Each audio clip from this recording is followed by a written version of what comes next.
Well, it's a kind of grievance competition. Your guest earlier just tried to engage in it. I don't know what hurt she believes she's had from slavery. All of this was addressed 2 centuries ago. Everything has consequences. All history has consequences and ramifications.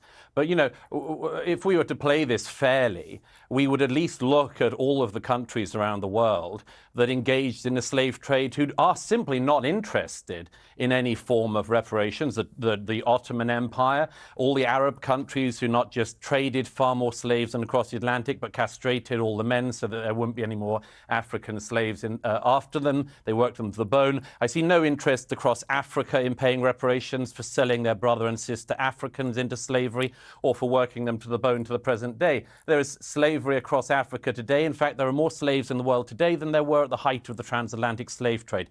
So some of us are simply a bit bored of hearing people ripping at closed wounds and then crying about their hurt or their presumed hurt, because everybody could do this. 1 million Europeans were stolen by North Africans over the course of decades of the North African Barbary pirate slave trade. Where would you end if you did that? The answer is you couldn't end, because nobody is alive who has actually suffered the hurt, and nobody is alive who did the wrong. And I'd make one other point, if I may. It's always the countries that people want to come to who are put through this struggle session.